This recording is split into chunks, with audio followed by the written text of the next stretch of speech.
You're listening to an Airwave Media Podcast.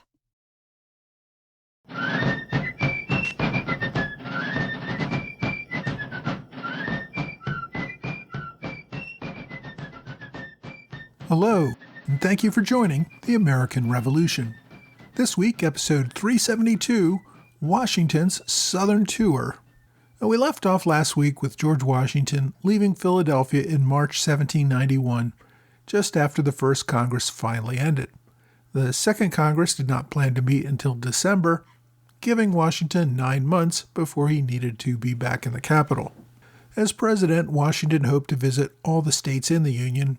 I mentioned back in episode 366 that Washington took a tour of the New England states in 1789 during a congressional recess. Following his 1789 tour of New England, Washington also took a short tour of Long Island in 1790. At least part of the reason for the Long Island tour was Washington's health. The president suffered a severe case of pneumonia in April. He could not get out of bed for days, and many even feared that he was dying. Washington was a strong believer in the health benefits of fresh air and exercise, so as soon as he was able, he set off on his tour of Long Island. On the morning of April 20th, Washington took a ferry across the East River to Brooklyn. He had sent his coach ahead of him. He was accompanied only by a few servants and his military aide, Major William Jackson. His personal secretary, Tobias Lear, was away getting married at the time. While most of his tours were about visiting towns, his Long Island tour seemed more about just the travel itself. Washington covered more than 40 miles on most days. He stopped in a few small towns and taverns along the way, but since his trip was unannounced, he was able to avoid lengthy ceremonies with the locals.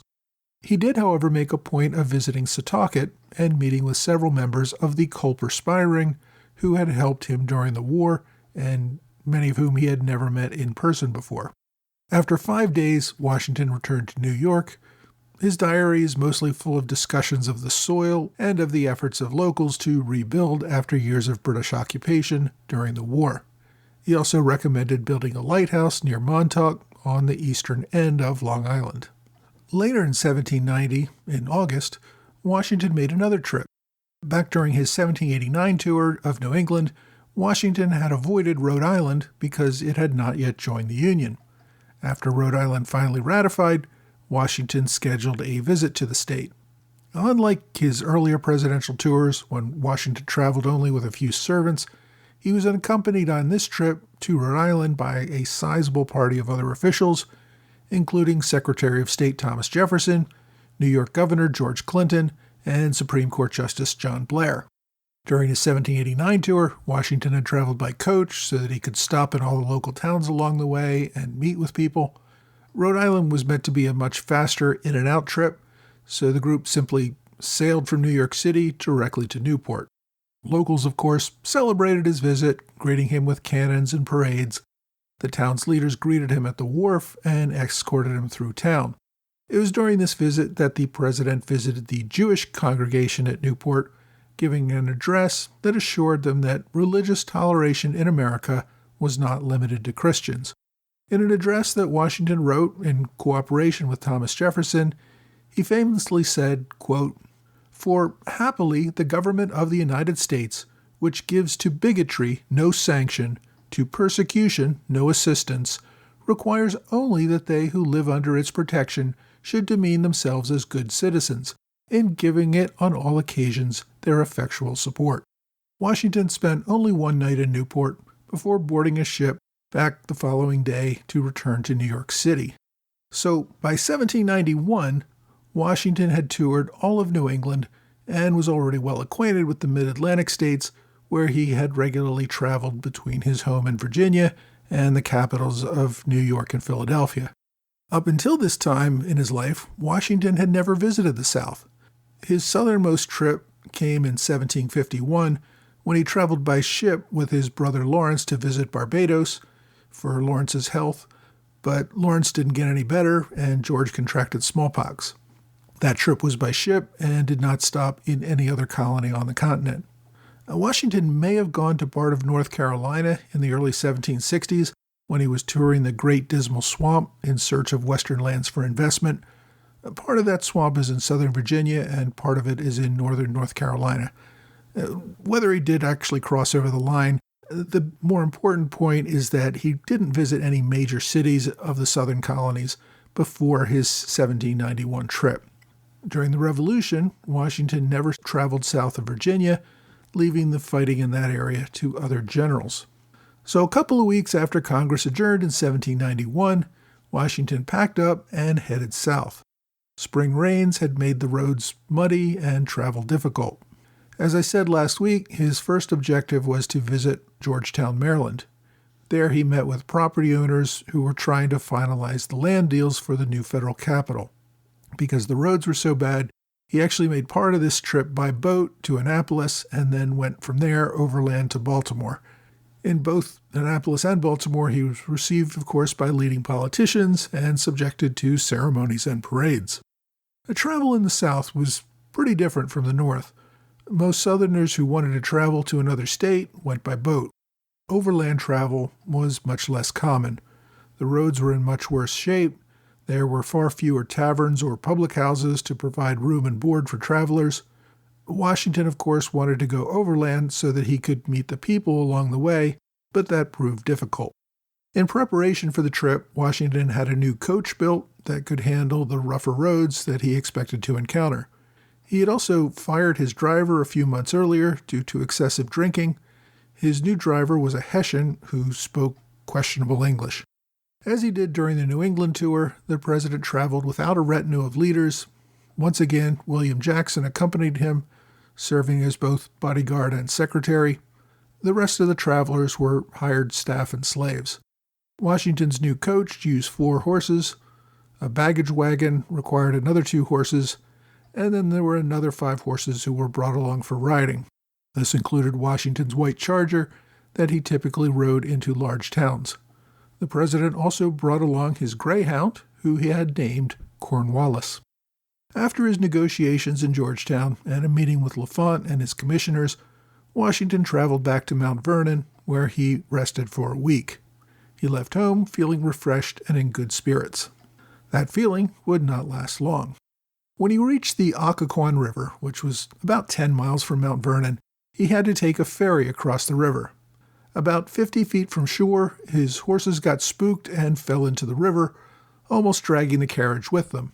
The servants were able to release the horses from the carriage and prevent the carriage from falling into the river. The horses were able to swim to shore and were eventually recovered. But the accident was a stressful one, and it took time for everyone to recover. As a result, they didn't reach Fredericksburg until 8 days after leaving Mount Vernon, a total distance of less than 50 miles. Fredericksburg was one of those areas where Washington grew up. While there, he visited his widowed sister, Betty Washington Lewis, who was running the plantation where their mother was buried. Their mother, of course, had died 2 years earlier. Washington had arrived without notice, but after a day, friends and neighbors got the word and quickly threw together a tribute for their native son. The following morning, Washington left town before 6 a.m., but a local escort was ready to lead him out of town. The wagons headed next for Richmond, where Washington got a tour of the James River locks and canals that were being built in the area. Washington had been a big supporter of internal improvements for commerce. He was actually a stockholder in the James River Canal Company, although he later donated these shares to create an endowment at Liberty Hall in Lexington, Virginia, which is today known as Washington and Lee University. After 4 days in Richmond, and that would be Washington's last visit to the town, he continued south to Petersburg with more honorary dinners and celebrations. The wagons then headed south, taking several more days to reach North Carolina. During this leg of the journey, the travelers faced a torrential downpour. It was so bad they would have stopped and taken shelter, but they couldn't find anywhere to stop. As a result, it ended up being one of the longest travel days of the journey, traveling 46 miles before they reached Halifax, North Carolina, in pretty miserable shape. But despite the rain, the carriages were able to cross the Roanoke River into Halifax. One of Halifax's leading residents, Wiley Jones, the leader of the anti-federalist movement in North Carolina, was living in the area. Jones had led the effort to reject the Constitution, causing North Carolina to become one of only 2 states to reject ratification until after the new government actually began to meet.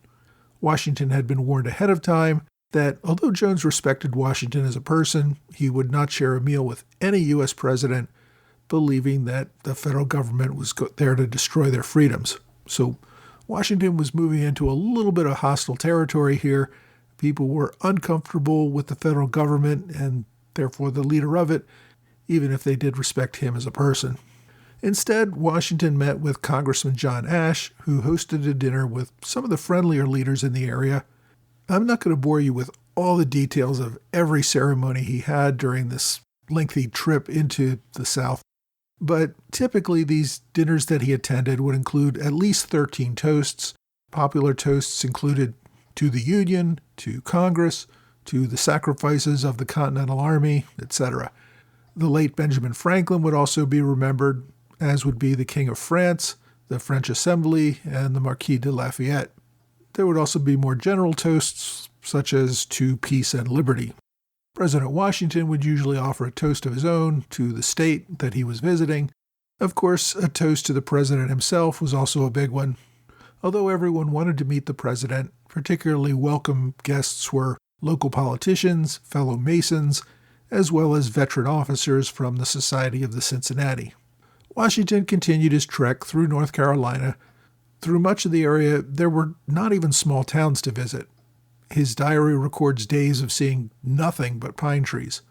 Roads were poorly marked. The drivers also took wrong turns, sometimes missing nearby taverns or small villages.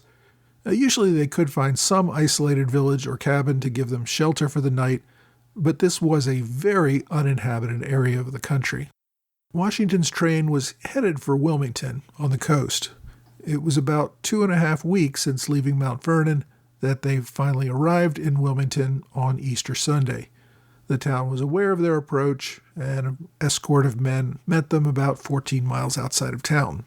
Now, Wilmington was a relatively large town for the area, but it still only had a population of about 1,000 people. Since there were no hotels, Washington stayed at the home of a local widow. To avoid any hint of scandal, the homeowner stayed with relatives and gave Washington's party the full use of her home. Although it was Easter, Washington did not attend church services. Once again, the people celebrated the president's arrival with cannons and parades and parties. After 2 days and nights, Washington was once again on the road, leaving around dawn. From Wilmington, the party stayed along the Atlantic coast, taking 2 days to reach the South Carolina border. When they reached Georgetown, South Carolina, on Saturday, April 30th, it was about 4 days after leaving Wilmington. Although Georgetown had a population of maybe only 500 people, it seemed like everyone turned out, plus lots of people from the surrounding area. A group of specially uniformed sea captains carried Washington into the city by water, where he enjoyed the typical greetings and parties. He noted attending a tea party with over 50 local ladies present, but the next day they were on the move again, headed for Charleston.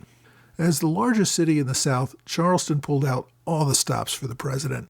An honor guard, including the governor, Charles Pinckney, greeted the president and escorted him into the city via a barge.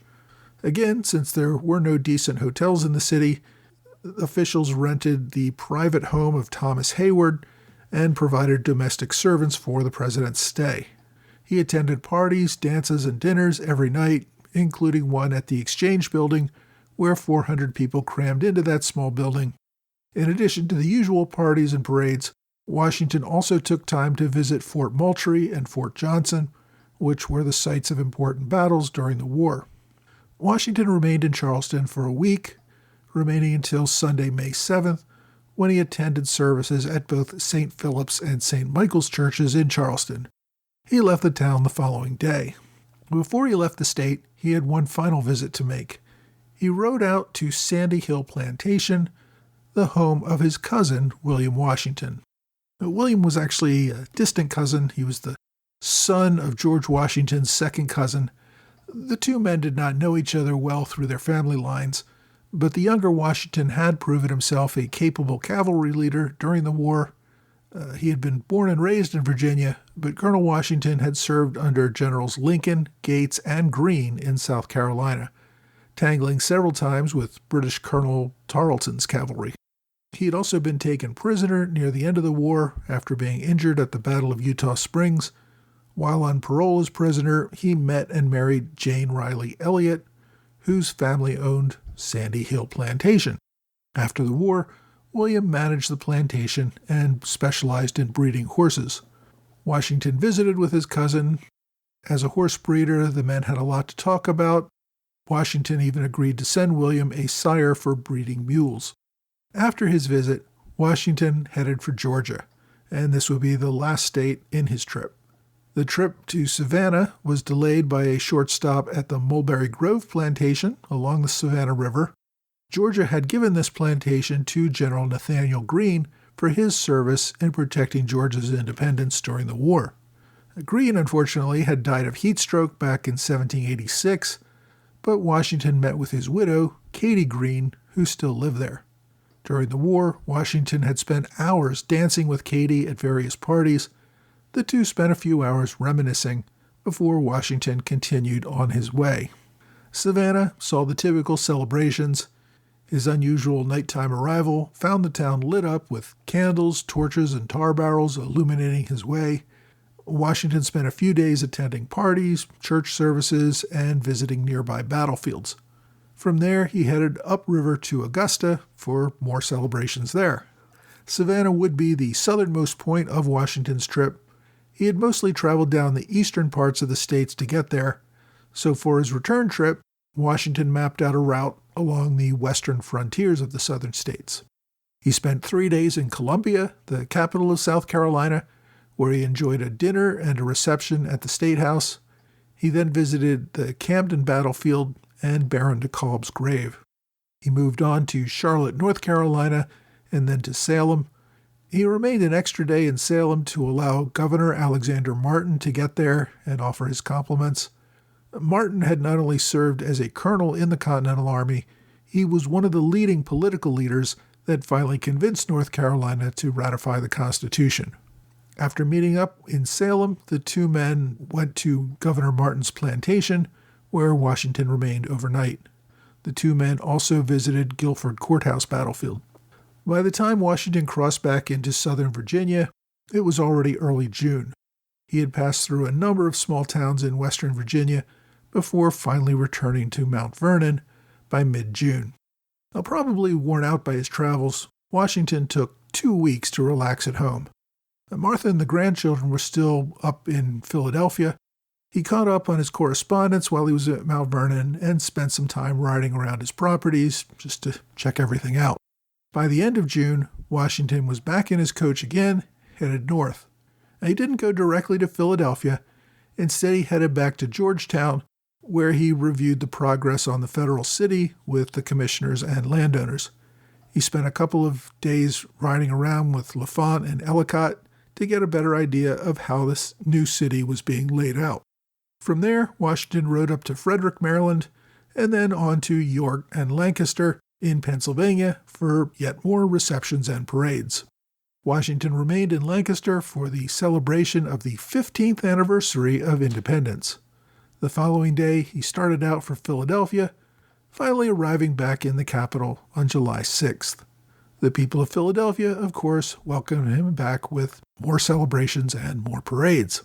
President Washington covered about 1,900 miles on his southern tour, probably more than any civilian had ever traveled overland in a single trip in America. It was a difficult and probably sometimes tedious journey, but Washington felt it was important to visit each of the states of the Union. As he wrote to a friend a few days after his return, quote, "I am much pleased that I have taken this journey, as it has enabled me to see with my own eyes the situation of the country through which we have traveled, and to learn more accurately the disposition of the people than I could have done by any information. The country appears to be in an improving state, and industry and frugality are becoming much more fashionable than have hitherto been there.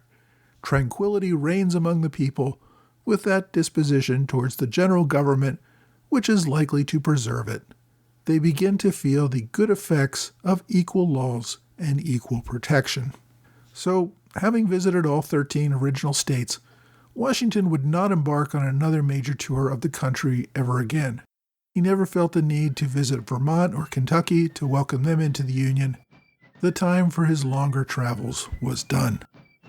I know I promised to get to the topic this week, but I had too much to say about Washington's Southern tour, so next week we will cover Washington's second State of the Union address.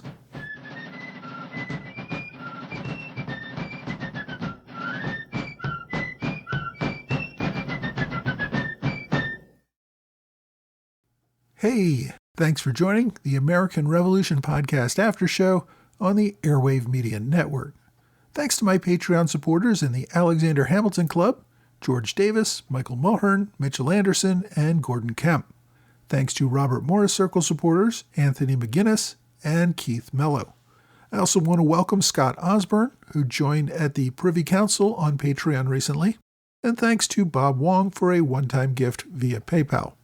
Bob and Ed Franks, who I mentioned last week, are also both active members on our online roundtable on Zoom.